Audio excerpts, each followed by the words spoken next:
White अगले हफ्ते आएगा।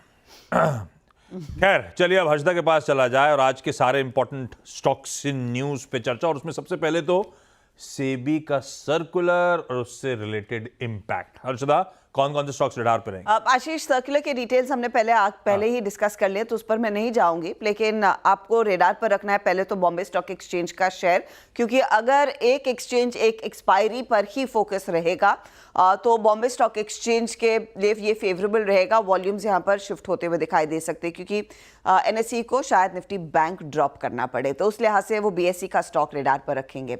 इसके आगे आप जिन शेयरों पर ध्यान देंगे वो सारी ब्रोकरेज कंपनियां, चाहे वो एंजल वन हो, आईसीआईसीआई सिक्योरिटीज हो, आपका आईएफएल का 5 पैसा हो, मोतीलाल हो, पूरा जो ब्रोकरेज पैक है लिस्टेड स्पेस में, ये सारे स्टॉक आप रेडार पर रखने वाले हैं, क्योंकि इन्हीं पर सबसे ज्यादा इंपैक्ट बनेगा बिजनेस वाइज। पता नहीं रिएक्शन कैसा होगा।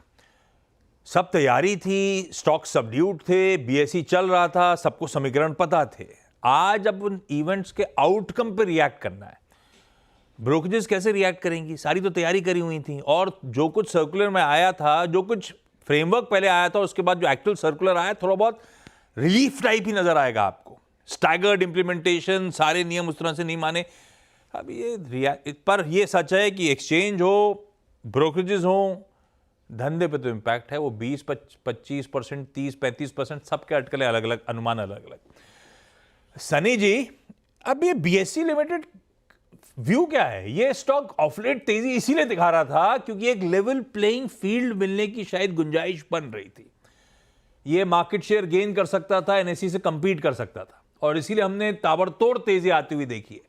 आज वो इवेंट प्ले आउट होता हुआ नजर आएगा। ये स्टॉक ऑलरेडी रिच वैल्यूएशन में लोग कहते हैं ऐसा। आप लोग का बीएसई पर हाउस व्यू क्या है? अगेन मुझे लगता है कि ये जो नया रूल आए हैं सेबी की ओर से, इससे ज्यादा इम्पैक्ट एनएससी को वॉल्यूम के तौर पर देखने मिलेगा। बीएससी का एनीवे वीकली में एक ही कॉन्ट्रैक्ट था और एनएससी के 2 थे, तो हमें लगता है कि अल्टीमेटली वन कॉन्ट्रैक्ट जो वॉल्यूम का जो ज्यादा लॉस है वो एनएससी को आते हुए दिखेगा। यस, इसमें कोई दो राय नहीं है कि थोड़ा सा वैल्यूएशन अब एक्सपेंसिव हो चुका है post recent rally, but ultimately जो एनएससी का आईपीओ है, जो कि 6 महीने दूर है में भी, वो आने के एक्सपेक्टेशन में मुझे लगता है कि कहीं ना कहीं वैल्यूएशन दोनों ही एनएससी और बीएससी के हम बढ़ते हुए देखेंगे।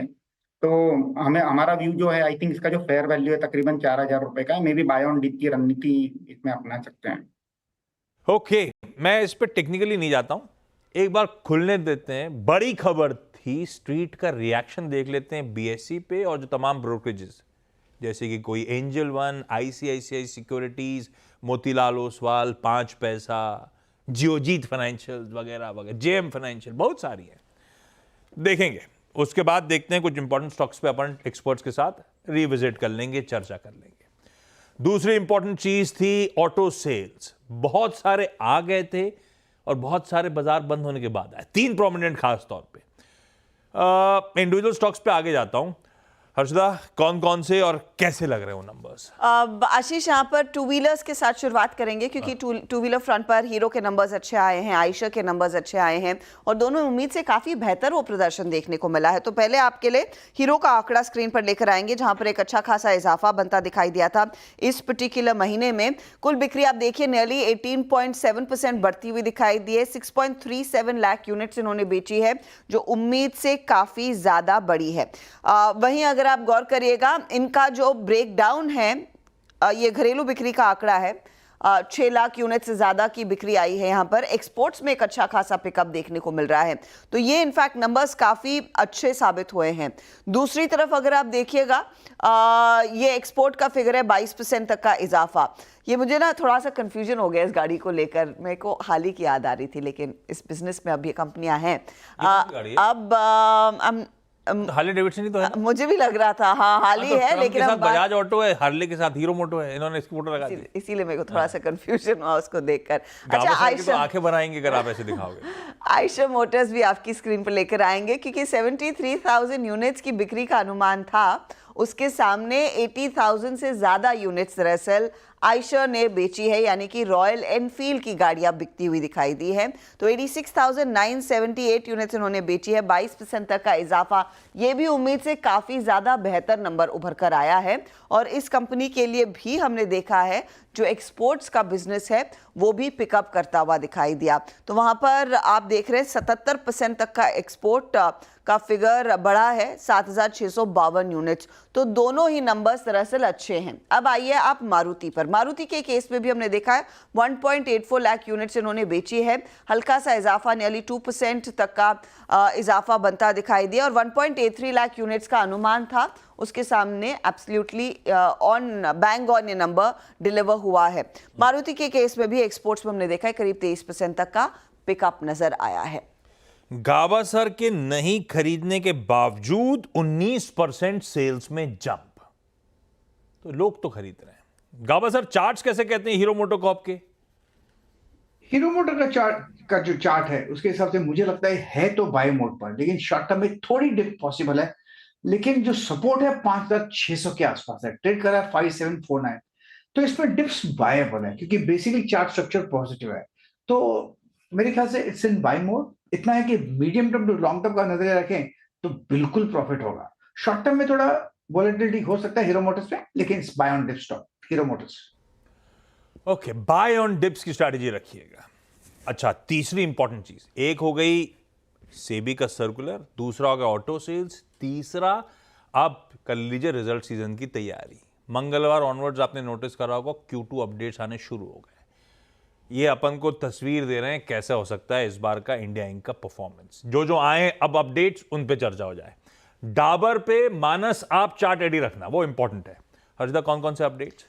डाबर मैरिको के अपडेट्स आ चुके हैं। इन दोनों एफएमसीजी कंपनियों पर नजरें रहेंगी। आशीष, डाबर के केस में कंपनी ने कहा कि देखिए डिमांड ट्रेंड में थोड़े से सुधार के संकेत मिले जरूर थे, लेकिन भारी बारिश और फ्लड के चलते होम कंजम्पशन और कंज्यूमर ऑफटेक पर इंपैक्ट आया है, तो वो एक नेगेटिव है। बेवरेज कैटेगरी का पर इसका ज्यादा असर देखने को मिलेगा। कंपनी ये भी कह रही है double digit constant currency growth देखने को जरूर मिलेगी टॉप लाइन में। जो फ्लेवर आ रहा है वो लार्जली बादशाह मसाले वाले बिजनेस की तरफ से आता हुआ दिखाई दे रहा है। Q2 में वहां पर डबल डिजिट ग्रोथ देखी जाएगी। हालांकि सेकेंड क्वार्टर में ऑपरेटिंग मार्जिन में गिरावट आएगी और ये मिड टू हाई टीन्स के आसपास नंबर आता हुआ दिखाई दे सकता है। तो मार्जिन को लेकर डाबर ने चेतावनी दी है और ऑफ कोर्स फ्लड्स और भारी बारिश का इंपैक्ट जरूर देखने को मिला है। दूसरी तरफ अगर आप मैरिको की बात करेंगे तो यहां पर ये कह रहे हैं कि देखिए पिछले 8 क्वार्टर से रूरल डिमांड इनके लिए तो बेहतर रहा है अर्बन के सामने। हालांकि इस बारी ये मेंशन कर रहे हैं कि domestic business mid single digit volume growth दिखाएगा। पैराशूट के केस में दरअसल वॉल्यूम ग्रोथ थोड़ी सी फीकी रहेगी, लेकिन double digit revenue growth company enjoy कर सकती है। सफोला के लिए लो सिंगल डिजिट रेवेन्यू ग्रोथ के आसार बनते दिखाई दे रहे हैं। वैल्यू एडेड हेयर ऑयल में अब थोड़ा थोड़ा करके पिकअप लौटता हुआ दिखाई दे रहा है। कंपनी कह रही है कि इंटरनेशनल बिजनेस लो टीन कांस्टेंट करेंसी ग्रोथ दिखा रही है, यानी कि 13-14% तक की ग्रोथ देखने को मिल सकती है। FY25 का आउटलुक ज्यादा आश्वस्त करेगा आपको मैरिको के पर्सपेक्टिव से। कंपनी कह रही है डबल डिजिट रेवेन्यू ग्रोथ को लेकर यहां पर आलम बना हुआ है, लेकिन यहां पर इन्होंने भी वार्निंग दी है कि सेकेंड हाफ में मार्जिन्स पर कुछ कुछ असर पड़ता हुआ दिखाई दे सकता है, क्योंकि कोपरा के प्राइसेस बढ़ गए, दूसरे रॉ मटेरियल के प्राइसेस में एक पिकअप देखने को मिला था, तो वो ड्रैग कर सकता है मार्जिन्स को, लेकिन रेवेन्यू ग्रोथ अच्छी रहेगी। इनफैक्ट नोमुरा ने 780 का टारगेट दिया है, वो ज्यादा आश्वस्त है इस पर्टिकुलर कमेंट्री को लेकर कि रेवेन्यू और साथ ही साथ वॉल्यूम ग्रोथ मैरिको के लिए बेहतर रहने वाली है। क्विकली डाबर मानस चार्ट्स पे कैसा? देखिए चार्ट तो बहुत अच्छे नहीं लगते हैं Ashish ji. Lower top floor button बनने लगे हैं। 100 मूविंग एवरेज को लास्ट सेशन में स्टॉक ने टेस्ट किया था और अब ध्यान रखिए अगर 614 रुपए के नीचे गया तो गिरावट बढ़ेगी और शायद उसके बाद आपको 590 रुपए तक के भाव देखने को मिल जाएंगे, जहां पर 200 मूविंग एवरेज है। तो कॉशियस रहना चाहिए। अगर आपके पास लॉन्ग पोजीशन है तो उछाल पे निकलने की कोशिश करनी है और फ्रेश खरीदारी केवल 640 के ऊपर करनी है। ओके हर्षदा, बाकी के सारे स्टॉक्स आशीष, दूसरे बैंकों में येस बैंक का भी फ्लैश हो रहा है, वो Q2 का अपडेट, जहां पर कासा रेशियो 32% के आसपास आता हुआ दिखाई दे रहा है। डिपॉजिट्स 2.77 लाख करोड़ पर हैं, 4.5% तक का इजाफा वहां पर देखने को मिला है, तो ये स्टॉक आप रेडार पर रखेंगे जरूर। इसके अलावा कैथलिक सीरियन बैंक डिपॉजिट में 25% का इजाफा, एडवांसेस में लगभग 20% तक की ग्रोथ देखने को मिली है। नंबर्स अच्छे हैं। साउथ इंडियन बैंक के केस में 13% एडवांसेस बढ़े हैं, टोटल डिपॉजिट्स 8% बढ़कर आए हैं, कासा 8% बढ़ा है। वी मार्ट रिटेल ने भी कहा है कि रेवेन्यू फ्रॉम ऑपरेशंस में करीब करीब 18% तक की ग्रोथ है। लाइम रोड जो इन्होंने एक्वायर किया था वहां पर हालत बिगड़ी हुई है, नए स्टोर्स करीब 21 खोले हैं। अच्छा, कुछ देर पहले वो क्लास ए ट्रक्स का ऑर्डर आया, तो भारत फोर्ज जैसी कंपनी आप रेडार पर रखेंगे। सितंबर में लगभग 124% मंथ ऑन मंथ ग्रोथ देखने को मिल रही है, ईयर ऑन ईयर ग्रोथ देखने को मिल रही है। मंथ ऑन मंथ मेरे ख्याल में वो दबाव देखा गया है, 10 मंथ हाई पर आए हैं। तो आपको याद होगा पिछले कुछ महीनों में दबाव देखने को मिला था, अब ये नंबर्स में सुधार आता हुआ दिखाई दिया है। और वो फार्मा में आपके सामने रखना चाहूंगी, ये एक स्टॉक है जिस पर आपको नजरें रखनी है। फाइनल अप्रूवल मिल चुका है यूएस एफडीए की तरफ से, यहाँ पर एक कॉम्पिटिटिव जेनरिक प्रोडक्ट ये लॉन्च करने वाले हैं। ये थर्ड क्वार्टर ऑफ FY25 में लॉन्च होता हुआ ड्रग दिखाई देगा। सेफेलैक्सिन टैबलेट्स दरअसल कंपनी लॉन्च करेगी। मैनकाइंड फार्मा भी रेडार पर, रेगुलेटरी अप्रूवल मिल गया है भारत सीरम को एक्वायर करने के लिए। तो ये कुछ स्टॉक्स आज फोकस में। ओके, रखिए इन तमाम स्टॉक्स को अपने रेडार पे। अच्छा, ब्रोकरेजेस आईटीसी को लेकर बुलिश, अमित जी बहुत बार बुलिश हो चुके हैं ऑफ लेट। मुझे याद पड़ता है सास बहू में कई बार उन्होंने पिक के तौर पे दिया था। HSBC की बाय की कॉल है, 580 के टारगेट्स, और इंटरेस्टिंग है, सही कह रहे हैं। Worse than expected cigarette volume growth already भाव में है। फैक्टर्स जो इन्वेस्टमेंट थीसिस को सपोर्ट करते हैं वो इसकी रिस्क रिवॉर्ड की अपील वीज़ावी बाकी के FMCG प्लेयर्स, क्योंकि इसके वैल्यूएशंस ठंडे हैं उनके सामने, और अगर वोलेटाइल बैकड्रॉप आ गया मार्केट्स के लिए तो ये स्टॉक कंफर्ट देगा। अगला स्टॉक है एक सिंजीन, इसको रेडार पे रखिएगा। जेफरीज का अंडर परफॉर्मेंस है, 640 का टारगेट, करंट भाव देखिएगा। जेफरीज कह रहा है कई सारे contract research organisations point out कर रहे हैं कि बायोटेक मार्केट स्लो डाउन करने जा रहा है। H2 FY25 की रिकवरी डिलेड होगी, सिग्निफिकेंट रिस्क हो सकते हैं सिंजीन की अर्निंग्स को लेकर। ये दो इंटरेस्टिंग रिपोर्ट्स थी, मैंने कहा मेंशन कर दूं। इसी के साथ मुनाफे की तैयारी समेट के ब्रेक का समय, ब्रेक के उस पार जब लौटेंगे तो आज का पहला सौदा।